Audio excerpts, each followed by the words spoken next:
Hi there, Sanbonani Molweni. Welcome to Fix Channel. If you're here, please subscribe before the end of the video. If returning, thank you for love and support. I appreciate you. Siyaxoxa futhi sikhuluma ngenzondo ke kule episode. Le episode sikhuluma ngoTirelo, uBheki Singabakho, umndeni waseMzumbe. Vele sikhuluma yilokho ku social media abasitshelile bona bonke. Kuvela ukuthi ke abaseMzumbe ke umndeni wakaMsiliku. Kuvela ukuthi uBheki Singabakho ubengaphathekile ubegula ingane le guys.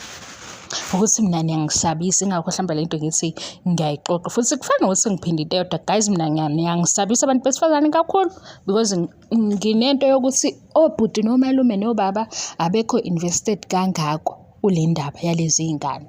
So umntwana mayengaphathekile kuvela ukuthi uTirelo ubesesibhedlela nengane ku social media.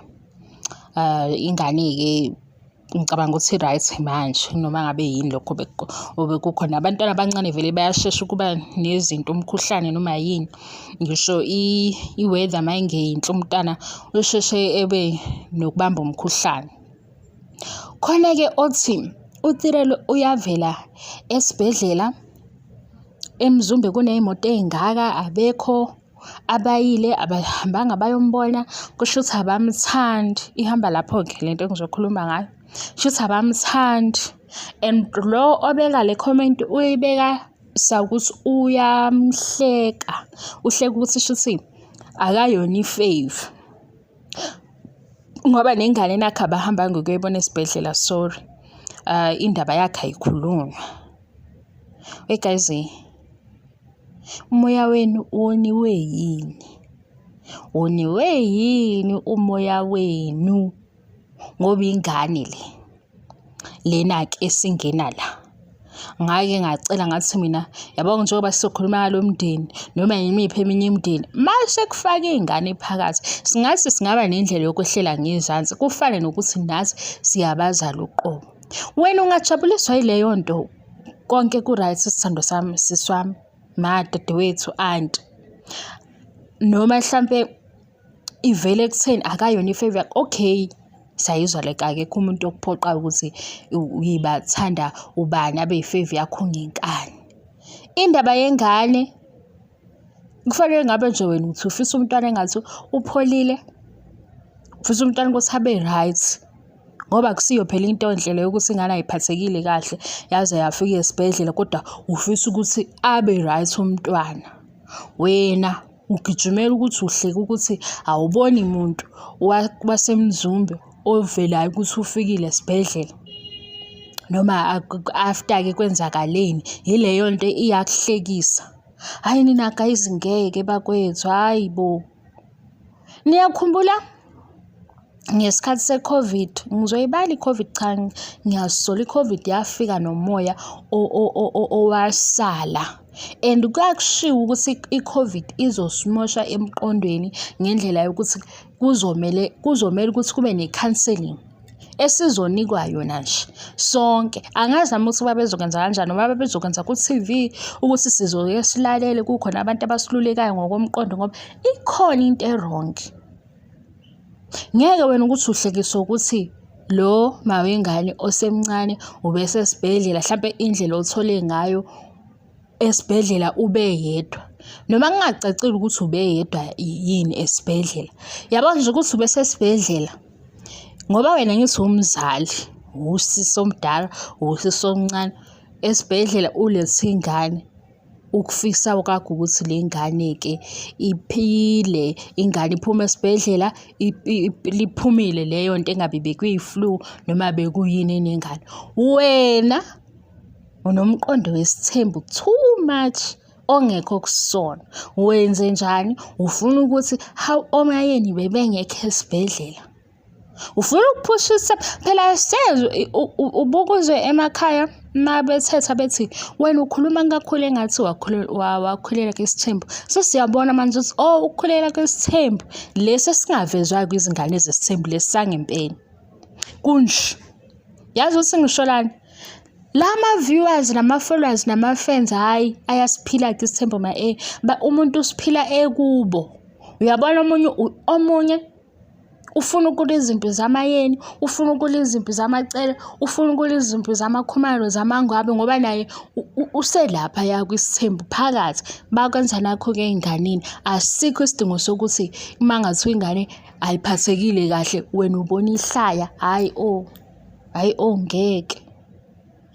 Abamthandi phela baney'moto ey'ningi kodwa abahambanga bayobona ingane. Ake sithi-ke bebempintshekile uma ukuthi abahambanga ngempela bebempintshekile kodwa beyikhona i-support abebemuphayo ukuthi bemfonele bembuze noma kube khona imali abayifakayo.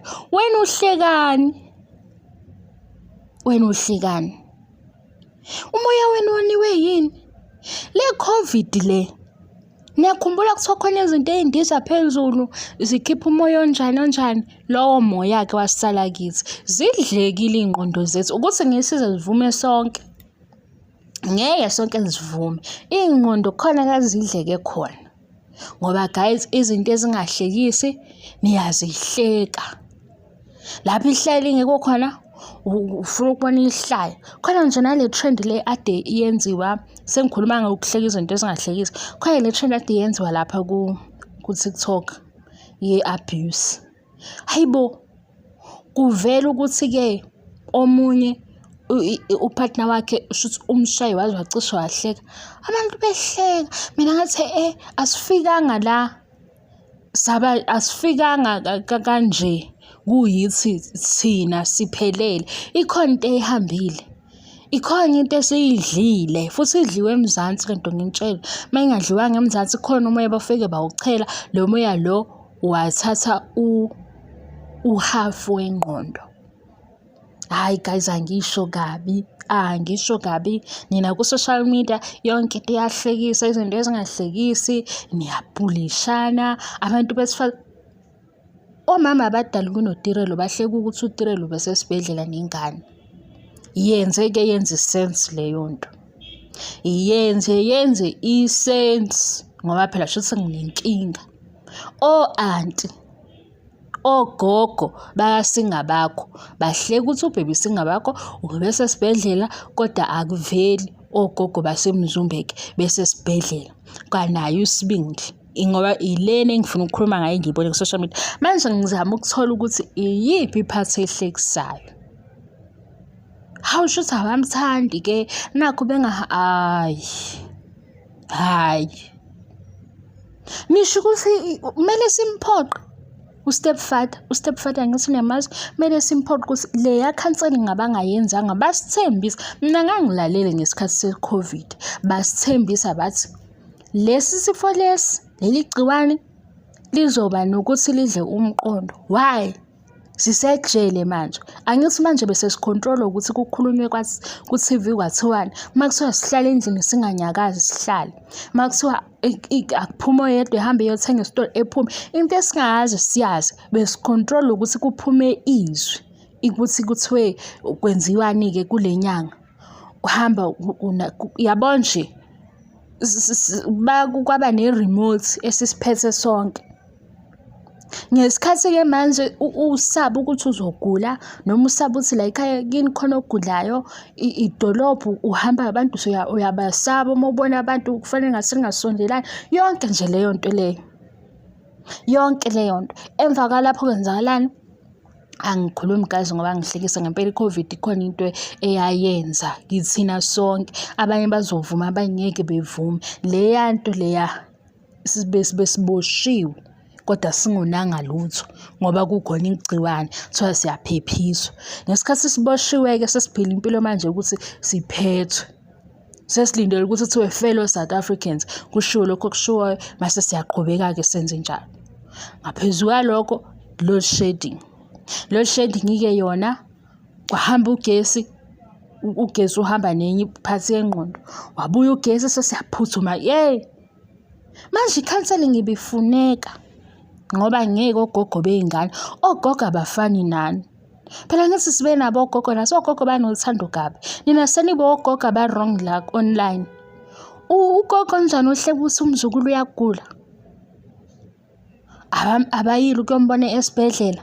Ngiyazi ukuthi phela abanye benu niwogogo kulezi ngane ngoba la esibuka nabo ishow ontanga babo omacele noma yini. Iy'nkombe nathi siyonda ngoMakhumalo, kusho ukuthi sogogo-ke singabakho. Yabona, sogogo abancane. Manje yini ehlekisayo? Hayi nina guys ngeke. Yabo hayi. Yo. Hayi bo. Yazi uzongena uhleke nawe ubonakale. Wena kuphunywe nawe iqhuzu. Manje kube sengathi ngempela awuthathi kahle ekhanda. Gogo, akekho ugogo uhleka ukuthi ingane ayiphathekile kahle. Manje wena unomqondo wokuthi akayona-ke ifevi yakho yamndini. Bayamziba Nkosi yami. Hayi indaba yeni yangimangaza kodwa ngesinye isikhathi. Ngasho mina ngathi, bukani le show ningavumi kodwa ni-control. Zona zikhona izinto kufanele ukuthi sithi siyifundisa iy'ngane-ke ezinye ngoba phela zikhona iy'ngane ey'buka le show ziyibuke ngehaba. Ngoba nje sekunento eniyenzayo manje lana nikhipha i-wisdom. Nikhuluma nge-wisdom ngithi hawu. Mhlampe ngibuka ishow e-wrong. Mase kukhona into ene-wisdom laphayana. Kule show leyana ungathi ngathi khona into nayo engalungile ekhona laphayana izinto ezenzakalayo yabo. Manje omunye masizoba nendlela yokuthi ayengithule futhi Nkosi yami cha niyangidida mina ngeke hayibo. Ubone ukuthi umakasihle umakasiphe umakabani. Uyabona nje ukuthi awusiso ovuthiwe lapho ihlekisayo indaba ukuthi ube nengane esibhedlela. Ugogo naye omunye kuse ugogo ngempela ngoba unezingane seziningane kodwa uhleke ukuthi umntwana lo ade sesibhedlela nengane. Umndeni-ke umzibile. Wazi ngani mhlawumbe bebemfonela nesibhedlela abekusa azi ukuthi mhlawumbe bekusondelene kangakanani nendlela abasebenza ngayo azi ukuthi bekuvuma yini. Kungcono-ke no concern ukuthi hawu abashahambi-ke ukuyombheka. Uyabo lo. Mina ngikhuluma laba abahlekayo ukuthi yiphi into ehlekisayo. Mina ngizobhalela i-step father ngisho ukuthi asiboni kahle wayekade lo besimemeza sifellow South Africans kwasha kwacima. Emva kwalokho-ke usolobe ehlenyuka kaphinda abuye kulo fellow South Africans iy'ngane zakhe khona into e-wrong. Akabuye imali ikhona ekhokhe la kwenziwe izinto ey'lungile. Hayi ngeke bakwethu. Yazi ngathi ungazuziba social media. Enye-ke into guys-ke sesiphumile kuTirelo. Enye into guys ngicela niqaphele. Kulezi iy'nsuku kuhlezi report ukuthi ikhona intombazane ilahlekile, khona ingane ilahlekile. Aniqapheleni. Aniqaphele. Ngasi khona umkhuba owenzakalayo. Niqaphele ngempela. Nokuphepha kwey'ngane niqaphele.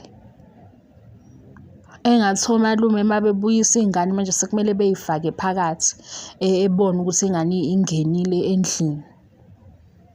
Zingashiwi iy'ngane kude kunomkhuba osuwenzeka. Ngize yalahleka iy'ngane. Yalahleka amantombazane. Ngisabone kakhulu amantombazane.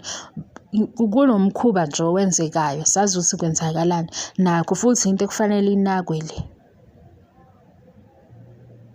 Hayi ngeke ngiphume-ke kodwa siyayidinga i-counselling. Ngeke khona okungahambi kahle. Khona okufike konakala. Mangasiwa umoya wale nto le eyafikayo uyasazi noma yaphela udu. Khona ukudla esidlayo oku-wrong okufanele ngaba sikudla. Kofunga sikuzofanele sibuyele emasimini siyitshalele.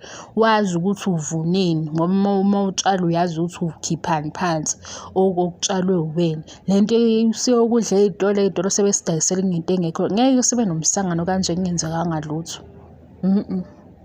Akwazi. Hey abantu baze bayavumelana bavumelana ngezinto ey'sangene uthi hayibo kodwa bakithi yini? Umuntu asakwazi uku-email position yakhe yokuba umama yokuba ugogo yokuba mdala-ke. Zikhona izinto ey'hlekisayo ubona ucha lokhu uyahlekisa kodwa nje ukuthi ingane uzwile ukuthi isesibhedlela usithi wena hawu nje ngeke ngibone ukuthi baphumile ney'moto zabo. Hawu Into engicabanga nge-reality show ukuthi i-reality show yona inhle yimbi ngoba manje uma usulapha kwi-reality show usuyikhethela omakhelwane, usuvele nje wasi-invite sonke and omakhelwane abafani, khona omakhelwane abaphilayo khona abangaphili. Bonke omakhelwane iy'nhlobonhlobo zamakhelwane sebeyihomakhelwane bakho ngoba ngesikhathi ulapha ku-TV sonke siyakubuka. Into engiyicabanga ukuthi indaba ye-reality show ibiza bonke omakhelwane ngoba phela manje sonke siyakubuka and sonke sinezinto ey'hlukile esifuna ukuzisho ngabo. Sesiwomakhelwane phela manje abasemthethweni ngenxa yokuthi ulapha ya-30 minutes. Kanti omakhelwane labo obabalekelayo ngakini bayakubona nabo lapha ku-TV. Yikho enye into masingayitholi siyazi ukuthi ku-comment section uzovela umakhelwane. Umakhelwane uzosho ukuthi hhayi ngiyamazi, yena unjena vele, hhayi lokhu kunamanga usenzela imali. Ngixoxe iy'nto ey'ningi guys kodwa angeke nabomama lapho bosisi abadala yekani lento. Iy'ngane ey'sesikoleni azikho obsessed ngovuyo notirelo, ngeke. Zinokwazo nje nazo iy'ngane okudinga ukulungiswa kodwa hhayi ngeke okwenu, hhayi bandla, hhayi. Shuthi abayanga ukuyombona banazo iy'moto manje lokhu kuyahlekisa yini? Kuyahlekisa, ha?